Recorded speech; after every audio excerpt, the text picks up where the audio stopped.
રાજકોટ જે લોકસભા કોન્સ્ટિટ્યુન્સી છે એમાં કુલ 2036 જેટલા મતદાન મથકો આવેલા છે. એમાં 15,000થી વધુ સ્ટાફ રોકાવવામાં આવેલું છે.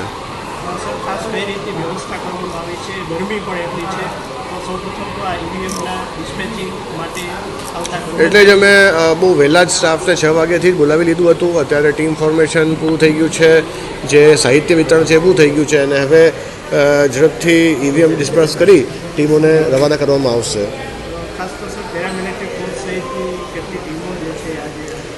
કુલ પેરામિલિટરી ફોર્सेसની 12 જેટલી કંપનીઓ રાજકોટમાં આવી પહોંચી છે. એ સિવાય 1052 જેટલા મથકો ઉપર લાઈવ વેબકાસ્ટિંગ થવાની છે. 250થી વધારે માઇક્રો ઓબ્ઝર્વર પણ સંવેદનશીલ વિસ્તારોમાં મોકલવામાં આવશે. હીટવેવના લીધે અમે 20 બસો એસી બસો રાખી છે આ વખતે કર્મચારીઓને ટ્રાન્સપોર્ટ કરવા માટે. પછી ત્યાં મતદાન મથકો ઉપર છાંયડાની વ્યવસ્થા કરવામાં આવેલી છે, શીતળ પાણીની વ્યવસ્થા કરવામાં આવેલી છે, બેઠક માટે ખુરશીઓની વ્યવસ્થા વિશેષ કરવામાં આવેલી છે. તથા અંદર પણ અમે વધારે સ્ટાફ મૂકીને એ સુનિશ્ચિત કરશું કે વધારે ગીર્દી ન થાય. સર, ખાસ તો સખી બૂથો છે, મહિલાઓના સ્પેશિયલ બૂથો છે, દિવ્યાંગો માટેના દરેક એસેમ્બલી કોન્સ્ટિટ્યુઅન્સી વાઇઝ 7 બૂથો સખી સંચાલિત બનાવવામાં આવે છે, જેમાં મહિલા અધિકારીઓ એનું આખું સંચાલન કરશે.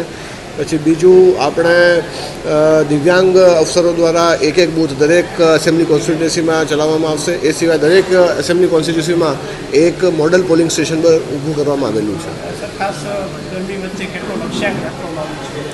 ગત વર્ષ કરતાં 5%થી વધુ મતદાન આ વખતે અમને અપેક્ષિત છે. Thank you.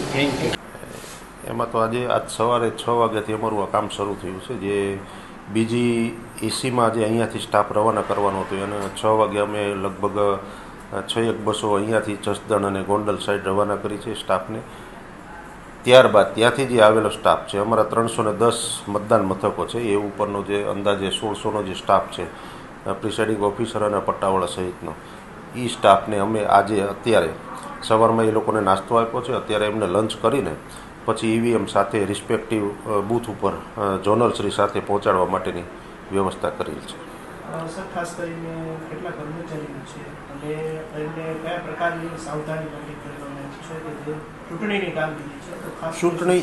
ચૂંટણીની કામગીરી હંમેશા એક તો સમય મર્યાદાવાળી હોય છે અને બહુ ગુપ્તતાથી જે કામગીરી કરવાની થઈ એ બાબતે તમામને સૂચનાઓ આપવામાં આવી છે. કોઈ ક્યાંય એક પણ મતદાન મથકે ગુપ્તતાનો ભંગ ન થાય.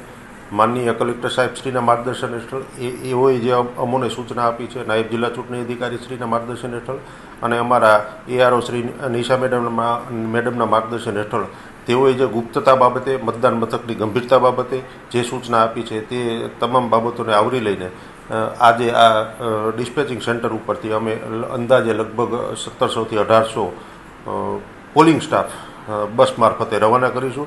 અને એમાં એક વધારાનું એ કહેવાનું છે કે માનનીય કલેક્ટર સાહેબની પ્રેરણા અને એમના પ્રયત્નોથી અમને કોર્પોરેશનમાંથી 5 એસી બસો આપવામાં આવી છે, જે ગરમીને ધ્યાને રાખીને અને આ ગરમીમાં જે પોલિંગ સ્ટાફ હેરાન ન થાય એને ધ્યાને રાખીને એ બસોને પણ અમે જે લાંબો રૂટ છે એ લાંબા રૂટમાં એ 5 બસોને અમે યુઝ કરીશું. અને વિશેષમાં અહીંયા છાસ કેન્દ્ર એક અવિરત ચાલુ રાખ્યું છે અને એ પ્રમાણેની અત્રે વ્યવસ્થા છે.